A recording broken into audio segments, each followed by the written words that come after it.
샬롬, 좋은 아침입니다. 오늘 말씀은 창세기 30장 25절부터 43절까지입니다. 라헬이 요셉을 낳을 때 야곱이 라반에게 이르되 나를 보내어 내 고향 나의 땅으로 가게 하시되 내가 외삼촌에게서 일하고 얻은 처자를 내게 주시어 나로 가게 하소서. 내가 외삼촌에게 한 일은 외삼촌이 아시나이다. 라반이 그에게 이르되 여호와께서 너로 말미암아 내게 복 주신 줄을 내가 깨달았노니 네가 나를 사랑스럽게 여기거든 그대로 있으라. 또 이르되 네 품삯을 정하라. 내가 그것을 주리라. 야곱이 그에게 이르되 내가 어떻게 외삼촌을 섬겼는지 어떻게 외삼촌의 가축을 쳤는지 외삼촌이 아시나이다. 내가 오기 전에는 외삼촌의 소유가 적더니 번성하여 때를 이루었으니 내 발이 이르는 곳마다 여호와께서 외삼촌에게 복을 주셨나이다. 그러나 나는 언제나 내 집을 세우리이까. 라반이 이르되 내가 무엇으로 너에게 주랴? 야곱이 이르되 외삼촌께서 내게 아무것도 주시지 않아도 나를 위하여 이 일을 행하시면 내가 다시 외삼촌의 양떼를 먹이고 지키리이다. 오늘 내가 외삼촌의 양떼 두루 다니며 그 양 중에 아롱진 것과 점 있는 것과 검은 것을 가려내며 또 염소 중에 점 있는 것과 아롱진 것을 가려내리니 이 같은 것이 내 품삯이 되리이다. 후일에 외삼촌께서 오셔서 내 품삯을 조사하실 때 나의 의가 내 대답이 되리이다. 내가 혹시 염소 중 아롱지지 아니한 것이나 점이 없는 것이나 양 중에 검지 아니한 것이 있거든 다 도둑질한 것으로 인정하소서. 라반이 이르되 내가 네 말대로 하리라 하고 그날에 그가 순염소 중 얼룩무늬 있는 것과 점 있는 것을 가리고 암염소 중 흰 바탕에 아롱진 것과 점 있는 것을 가리고 양 중에 검은 것을 가려 자기 아들들의 손에 맡기고 자기와 야곱의 사이를 사흘길이 뜨게 하였고 야곱은 라반의 남은 양떼를 치니라.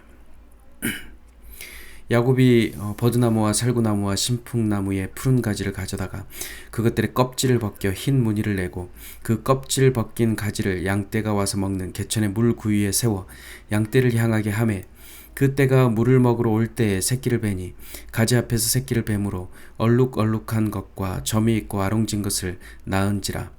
야곱이 새끼 양을 구분하고 그 얼룩무늬와 검은 빛 있는 것을 라반의 양과 서로 마주보게 하며 자기 양을 따로 두어 라반의 양과 섞이지 않게 하며 튼튼한 양이 새끼 뵐 때에는 야곱이 개천에다가 양떼의 눈앞에 그 가지를 두어 양이 그 가지 곁에서 새끼를 베게 하고 약한 양이면 그 가지를 두지 아니하니 그렇게 함으로 약한 것은 라반의 것이 되고 튼튼한 것은 야곱의 것이 된지라. 이에 그 사람이 매우 번창하여 양떼와 노비와 낙타와 나귀가 많았더라. 아멘. 11번째 아들 요셉이 태어나자 야곱이 라반에게 말합니다. 나를 보내어 내 고향 나의 땅으로 가게 해 주십시오. 야곱이 이렇게 말하는 이유는 전에 베델에서 하나님이 야곱에게 말씀하시기를 너의 자손을 땅에 티끌같이 번성하게 할 것이다. 너를 가나안 땅으로 돌아오게 하겠다라고 약속하셨기 때문입니다. 하지만 라반은 요셉을 보내줄 생각이 없습니다. 그래서 나를 사랑스럽게 여기거든 그대로 있으라 라고 말합니다. 그리고 7년 전 했던 제안을 다시 합니다. 너의 품삯을 정하라. 그런데 7년 전 처음 만났을 때는 마치 아래 직원에게 급여를 주듯 표현했는데요. 지금은 협상의 대상으로 야곱을 대합니다. 야곱은 당당합니다. 왜냐하면 하나님께서 지금 야곱을 축복해 주시기 때문입니다. 야곱으로 인해서 라반의 집에 복이 넘쳐납니다. 적었던 소유가 번성하여 때를 이루고 야곱의 발이 이르는 곳마다 여호와께서 라반에게 복을 주셨습니다. 야곱은 이제 가장으로서 독립하고 싶어 합니다. 그래서 내 집을 세우고 싶다 말하지만 라반은 큰 재물을 안겨준 야곱을 순순히 보내줄 생각이 없습니다. 그래서 이렇게 말합니다. 무엇으로 너에게 주랴? 말로는 하나님 덕분에 재산을 일구었다고 말하고 있지만 라반은 우상들을 자신의 신으로 섬겼을 뿐만 아니라 또 야곱의 노동을 부당하게 착취했습니다. 또한 협상할 때는 관대한 척했지만 야곱을 종보다 못하게 대우했습니다. 라반은 종도 아닌 야곱을 14년이나 쉼 없이 제대로 임금을 주지도 않으면서 부려 먹은 것이죠. 그로 인해 라반은 야곱으로 인해서 때를 이루는 번성의 축복을 누립니다. 히브리어로 라파츠, 파라츠인 이 때를 이루는 것은 영어로는 breakthrough라고 하고요. 한글로는 돌파라는 뜻입니다. 이것은 라반의 재산이 폭발적으로 폭증했음을 의미합니다.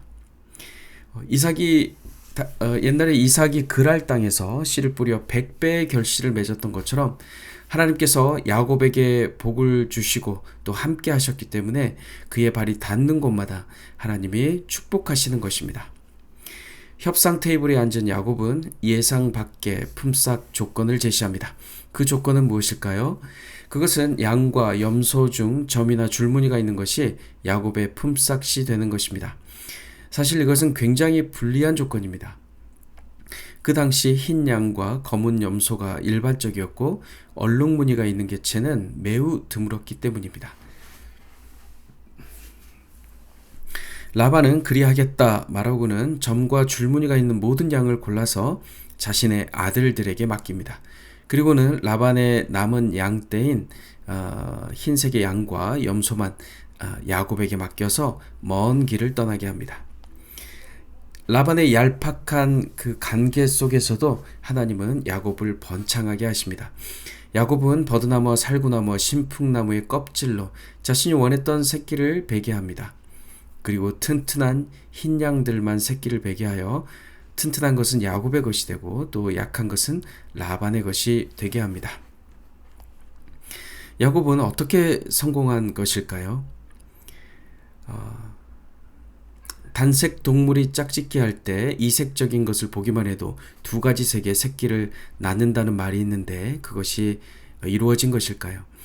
이것은 주술도 아니고 유전학적으로도 불가능하고 또 야곱의 막대기가 원하는 결과를 만들어낸 것도 아닙니다. 라헬의 태를 여신 분도 하나님이었고 지금 야곱에게 이러한 놀라운 결과를 주신 분도 하나님이십니다. 하나님이 꿈에서 보여주셨고 하나님의 능력으로 주께서 이루신 것입니다. 사랑하는 성도 여러분, 모든 것은 하나님의 섭리하심 가운데 있습니다. 베델에서 네 자손을 땅에 티끌 같게 하고 이 땅으로 돌아오게 하겠다. 다시 이 땅으로 돌아오게 하겠다. 약속하신 하나님이 신실하게 야곱의 삶 가운데 일하고 계시는 것입니다. 모든 것은 하나님의 손 안에 있습니다. 14년간 라반의 재산을 폭증시키시며 야곱과 함께 하신 하나님이 이후 6년 동안은 야곱의 재산을 이제는 폭증시키며 그를 축복하십니다. 중요한 것은 라반이 아니라 하나님의 자녀인 야곱이 그가 있는 곳에 하나님의 복이 넘친다는 것입니다. 사랑하는 성도 여러분, 오늘 하루도 야곱과 함께 하신 하나님께서 성도님과 함께 하실 줄을 믿습니다. 하나님의 말씀은 살아있고 또 그 살아있는 말씀을 먹을 때 우리가 오늘 하루 살아있는 자로 이 땅을 살아갈 줄 믿습니다. 영생을 누리며 오늘 하루 그 영원한 생명을 사람들에게 나누는 귀한 하루 되시기를 축복합니다. 샬롬.